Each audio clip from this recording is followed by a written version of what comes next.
So I don't know about you guys, but I would love to start this video with some wine. Yes, ma'am. Yes, ma'am. But the real question though is, did you guys miss me? Did you miss me though?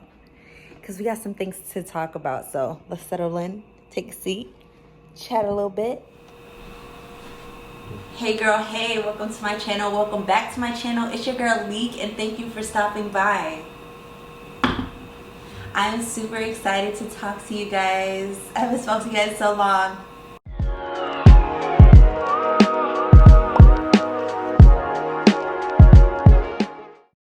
Alright, so today we're going to be talking about a bunch of things, but to sum it all up, it's basically going to be my first year of nursing. My first year as a travel nurse. All the things. So I got a couple questions that I'm going to answer for you guys. I'm going to be answering the question, why did I become a travel nurse right out of nursing school? How did I become a travel nurse right out of nursing school? How was my experience? What did I learn? What was my work schedule during the time? What kind of skills or background do you need to be a new grad travel nurse? And last but not least, can you do it too? So how did I become a travel nurse right out of nursing school? I'm gonna do this video kind of like story time style, because I think I will do you guys an injustice if I don't tell you guys everything that's happened within the last year, and I don't want to split it up into a lot of videos. So grab your wine, we'll be here for a while.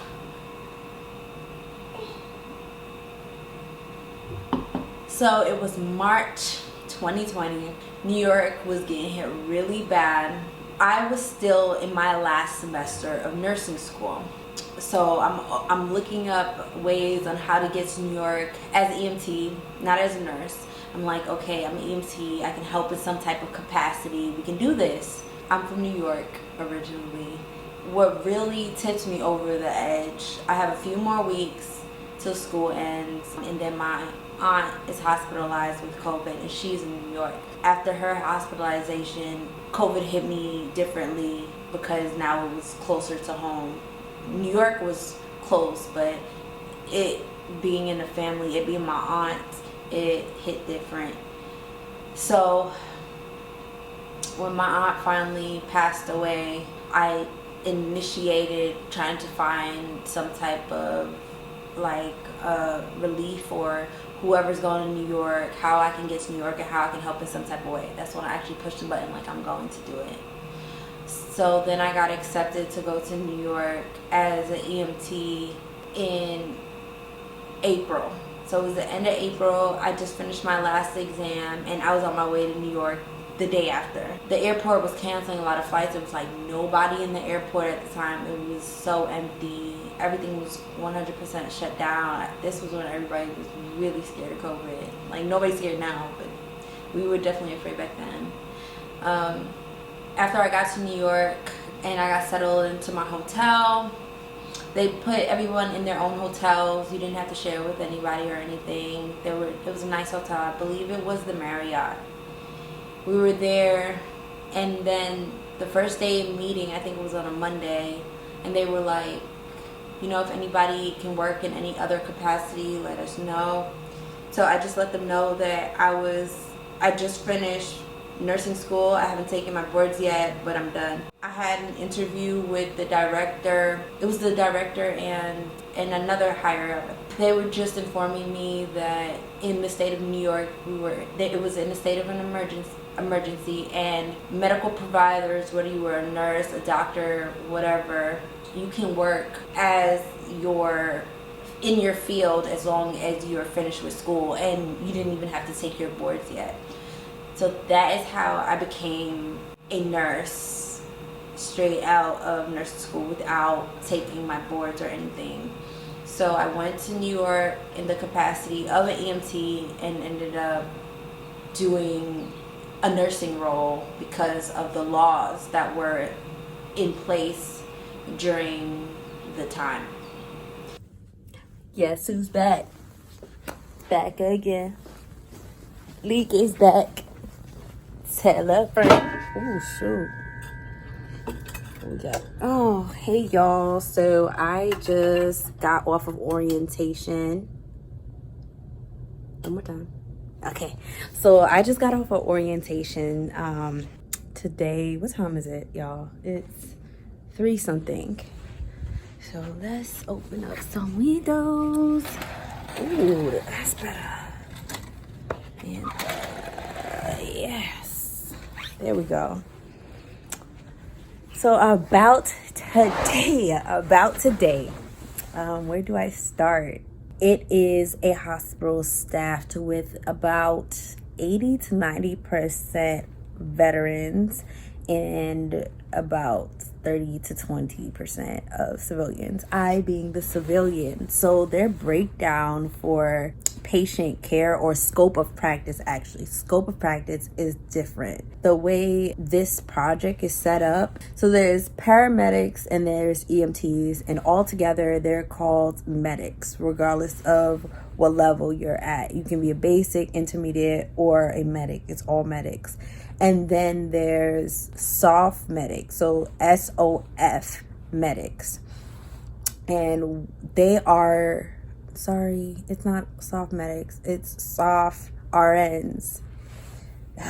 Guys, I'll get it together. So soft RNs are basically your medics that have been through military medic training. So they get a completely different training than your paramedics out in the street.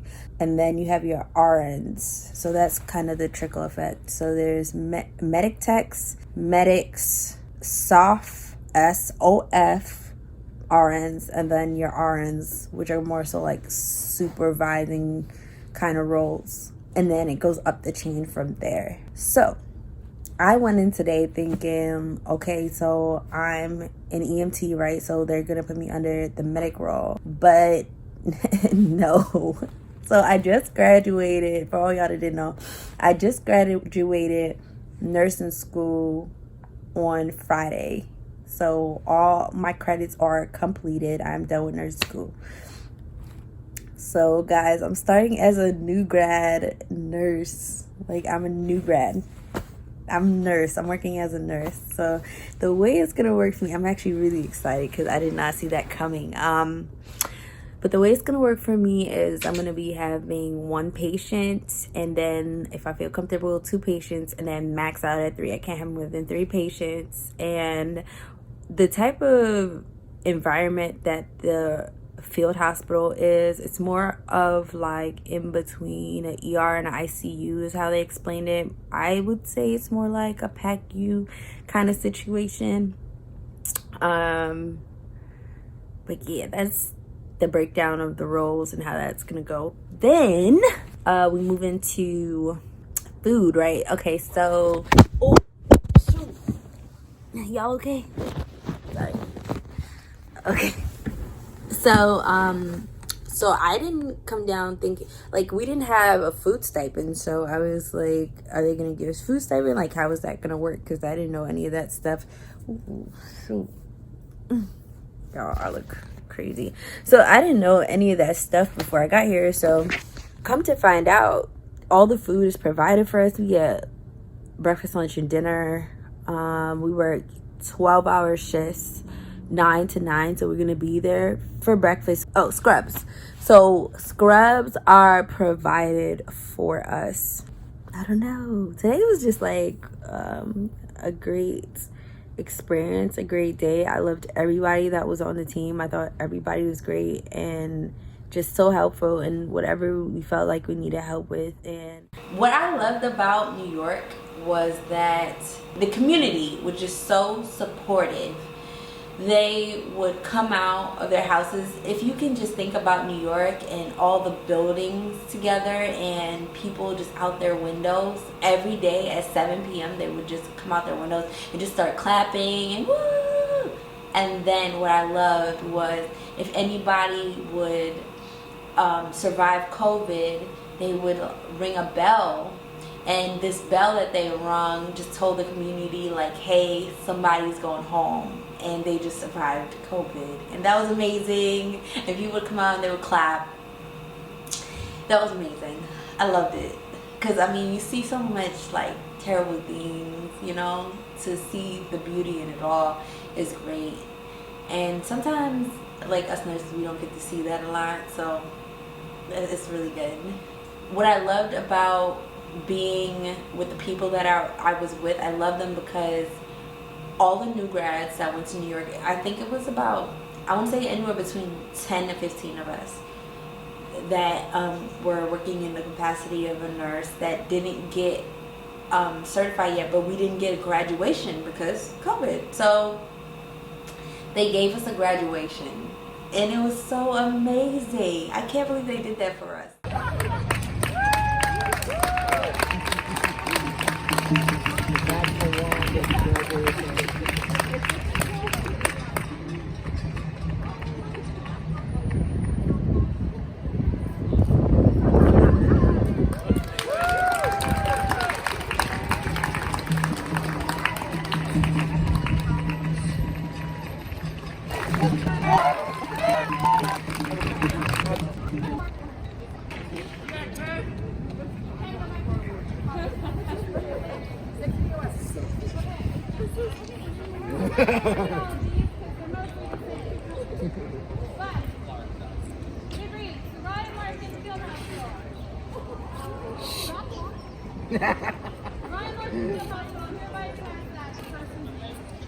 Despite having completed all the necessary classes and requirements, was denied a graduation ceremony because of a pandemic. Thereby, we hereby award the pretend degree of Baccalaureate of the Bubble.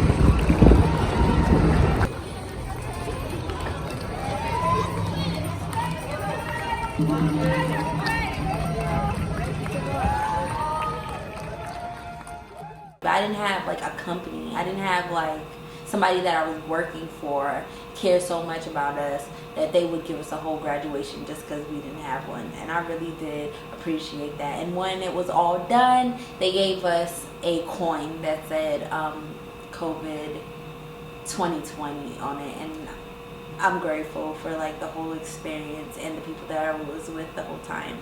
We were there for about 2 months, April, May, almost June, I believe. And then it was over. We got dissolved. So we went back home. At this point, I thought, you know, I'm gonna get a regular job. I'm ready to settle in. And then COVID started to hit Texas really bad. But before I headed off to Texas, I actually took my boards. June, I took my boards. I passed my boards. I was on a plane to go back to South Carolina where I lived, but then I stopped in Dallas. I had a layover in Dallas, and then I was like, I'm just gonna stop here. I don't wanna go home yet. But in South Carolina, when I looked up dates to take my NCLEX, there was no dates available to take the NCLEX for like till some crazy a couple months later. So I was like, okay, that's not gonna work. So I'll just wait and see whenever I can take my NCLEX. Then when I stopped in Dallas, I'm like, let me look up NCLEX dates. So I look up NCLEX dates while I'm in Dallas, and there was one available for like the next day or the day after. And now looking back, I probably shouldn't have took it like that soon because I didn't think I was ready. No, I don't know. I really did not think I was ready, but I took it. Woo! Guys, it's been a long road. What? So much has happened. I just got my ATT number, which is my authorization to test number, and I had to pick a location. Guys, like there was no testing site near me that was testing until what, August and September. I don't know what the numbers are now, but during COVID 2020, it was 60 questions was the minimum. So if you got 60 questions, you passed instead of the 75 that it used to be. And then the maximum question at the time was 125, but before it was like 200 and something questions. So I'm in the room, I got my mask on, and I passed 60 questions. I'm 61, 62, and I started crying, bawling out, crying, because I'm like, I failed my NCLEX. I failed my NCLEX. So I was like, wow. And I don't remember the rest of the test. I just sat there, I was upset, and I was just like reading the question, okay, answering. I don't remember any questions off the NCLEX. I don't remember what even happened in the exam. All I know is that I walked out of there and I did the trick, and it didn't make me put my number back in. So FYI, the trick is when you take your NCLEX, and then when you're done with the NCLEX, right after, doesn't matter how long, you go outside, you try to reapply for the NCLEX, and if it says sorry, you already have a scheduled date or something, that means you pass. If it allows you to put your number in, to like your debit card, to retake the test, that means you failed. So I was like, whoa. But it's so hard. I was like, nah, this is a mistake. This trick is fake, whatever. And then a couple days later, I was like 1 to 2 days, I got the letter. I was on a plane. I forgot where I was going. I was on the plane, and the plane was about to take off, and my results came in. I was like, oh my God. Yo, I'm crying. And the person next to me is like, are you okay? I'm like, I'm a nurse. Like, I'm a registered nurse. The whole thing, the whole tears, the whole fireworks. But really excited about that. That's when I decided to go to Texas. But I started traveling. I did apply for jobs while I was working in New York, just so that when I came home I would have a job, but there was still a job freeze. And so the only job to me that was available was traveling, and I was like, cool, because this is what I really wanted to do. So doing it right out of school was so abnormal, because there was so many just negative comments from people. I would always like look up on like Facebook, like these groups that I'm in, be like, hey, should new grads go do travel nursing? And there were just some rude comments, just saying some really mean things, just like, you shouldn't go, you're gonna kill patients, leave it to the veteran nurses, and all these things. And you're just like, wow, okay, well, I don't want to kill a patient, like, I don't want to put people in harm's way, so, you know, I shouldn't be going. But then, you know, you meet a group of different kind of nurses, the ones that aren't on the internet making you feel bad about yourself, who are like, you gotta believe in yourself, regardless of if you're traveling or if you're stationed at this point. Like, COVID is so bad. You don't have time for orientation. It's time for you to jump in. There's not enough nurses anywhere right now. You need to go. Because even the nurses who got thrown in and wasn't traveling, well, even the nurses that weren't traveling got thrown into nursing because of COVID. They needed nurses at the time, regardless of what avenue you took. And the thing about it is, no matter what assignment I went on, it just seemed that I had amazing people around me who always pushed and always wanted the best for me. My mentor now, she became my mentor when I was traveling. She taught me everything. She told me, she was an ICU nurse, and when I started this whole journey, my end goal was flight nursing, and I said I'll do majority of my time in the ER because I used to be an EMT. So I said, okay, I'm going to do EMT, then I'm going to do my 1 year of ICU because I have to, and then I'm going to go ahead and do flight nursing.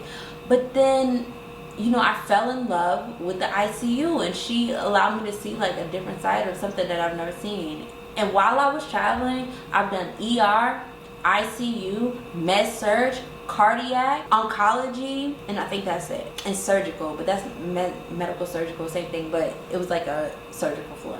But yeah, I've done a lot of things, and I came up with the fact that I really love the ICU. I do. That was my mindset during the time. That was my mindset. Like, I'm gonna go be a nurse on another assignment, and I had a lot of people around me. Texas was a great experience. It wasn't a great experience emotionally, because We've seen a lot. I saw a lot more in Texas, but it was great for experience. If that makes sense. Working 6 days a week and getting to work with the kind of patients that I was working with, like, you know, it made me catch on a lot faster. So I'm working 6 days a week with one off, but as a nurse, period, you're working 3 days a week. And if you have a preceptor, you can't pick up, you're only working 3 days. But for me, I got to work 6 days a week, which means I got double the experience that I needed. And for me, it wasn't hard for me to catch on fast. Excuse me. I had to clear my throat.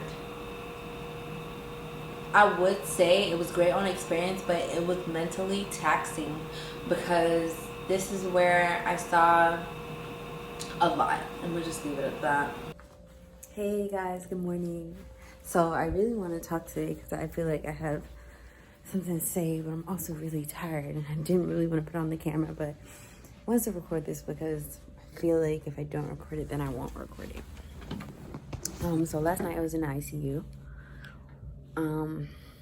Didn't know I was going to ICU till I showed up at work, actually.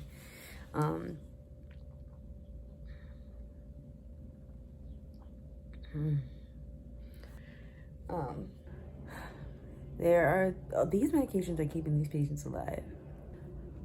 The unit had 32 to 35 patients, I can't remember, on it. And all of them, except I give like 2 or 3, were not. What is happening? I don't know what's happening here, but patients were coding, patients were intubated, tubes everywhere, lines everywhere.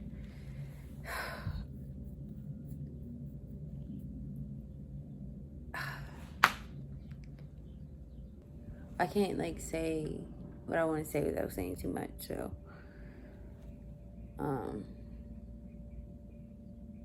today was different.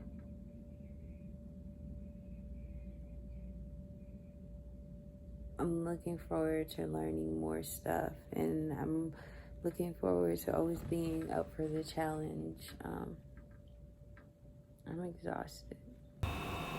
That assignment lasted about 3 more months, and then we got dissolved as well. So after we got dissolved, it was October, and I'm like, okay, I'm going home for sure. We're going home for sure. And at this time, I'm getting ready because I'm like, okay, I'm moving to Dallas. I can't wait. This is like the dream that I've always wanted. I wanted to move to Dallas after having a year experience, so then I could come to Dallas and, you know, find a job. But I'm like, I got this now. I can get a job anywhere. Now this time I think that I'm staying. I'm telling you, none of the plans that I made for 2020 was my plans. It just kind of happened that way. I go home to Dallas, and then I get a phone call 3 days after I left my last deployment. And then they call me and like, hey, we need you. And I'm like, okay, where am I going? And 3 days later, I was on a plane to another city. There we go again. We're working 6 days a week, 1 day off. But the thing that, you know, got to me, I think the most, this is when like my mental health started like to take a toll a little bit because of everything that was going on. I really don't want to dive into everything, but basically it was a lot to handle emotionally, everything that was going on. I just deleted my social media for like 3 months. It had nothing to do with social media, and I don't even know how I felt like social media, disconnecting myself from social media was gonna work, but I did.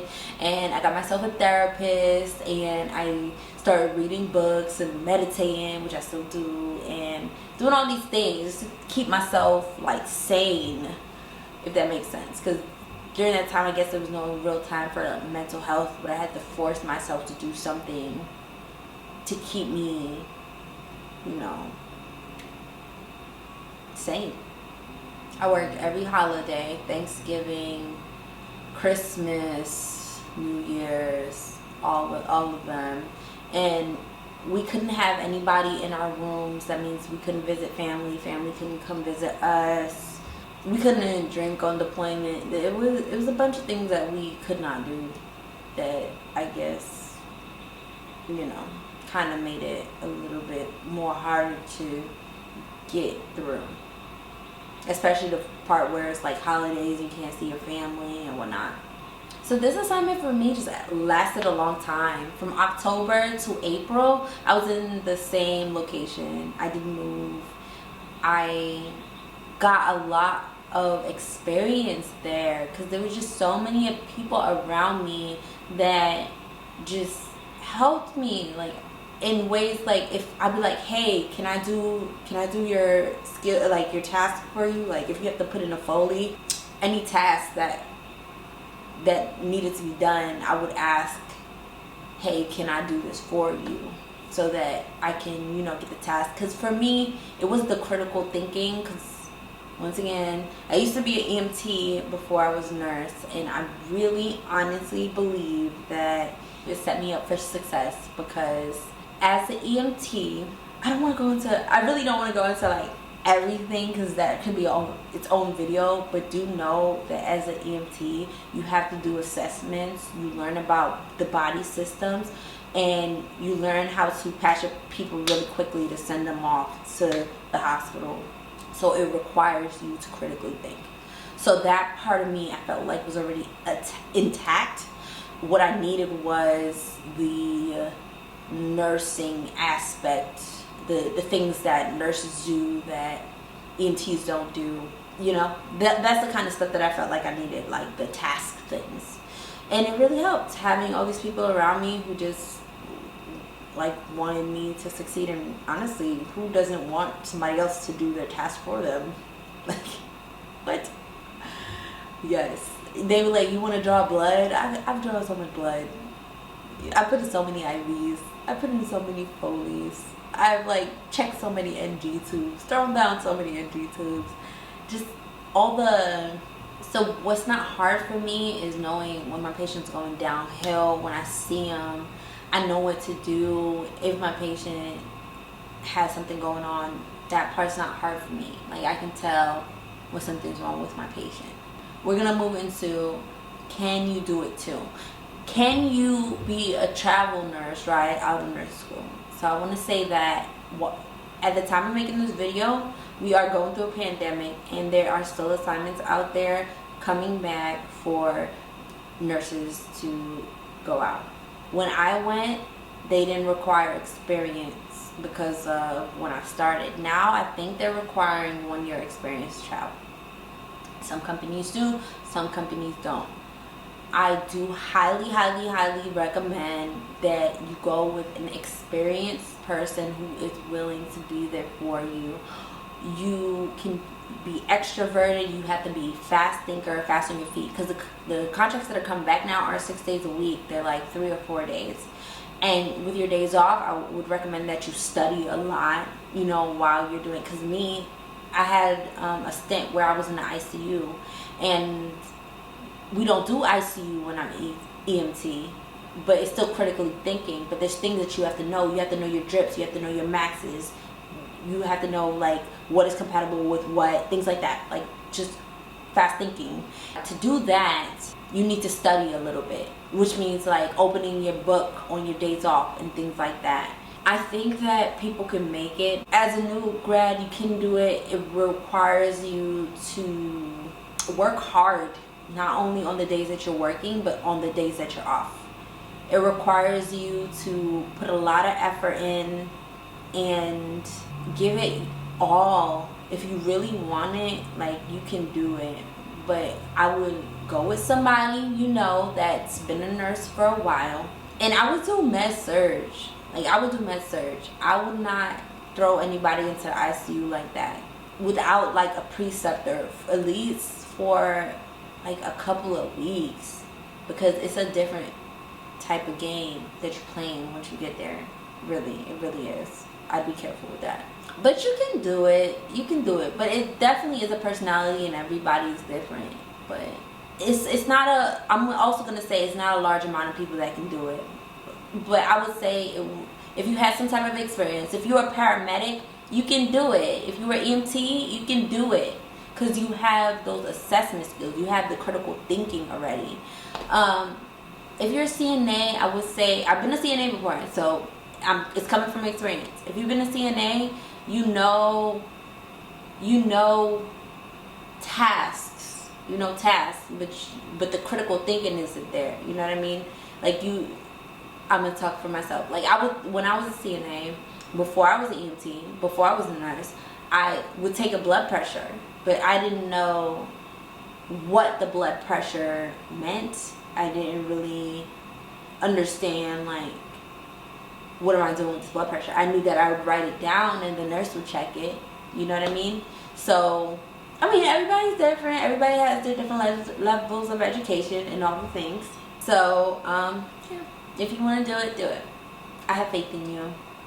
I say that because I don't want to be biased. I feel like I was able to get through and I was able to do it. That means it's possible. I don't feel like everybody can do it, but there's people out there that can do it. You know what I mean? And you should know yourself. You should know if you're capable of doing it. If you're frightened, if you're an introvert, if you don't like asking for help, if you don't know something that you want to find out, you Google everything, you ask people. Like, that is very important. You don't understand. As a new grad nurse, that is like the most important thing that you can do. Ask questions that you do not know the answer to. And if you don't feel comfortable with telling people that you're a new grad nurse, don't. Just be like, they don't do it like that in my hospital, and call it a day. But either way, you should know yourself to know if you're capable of being a travel nurse outside of nurse school. But I would say some people can do it and some people can't. Alright, cool. Thanks for coming. Thanks for enjoying my video. And thanks for listening about my year as a new grad nurse. Leak out.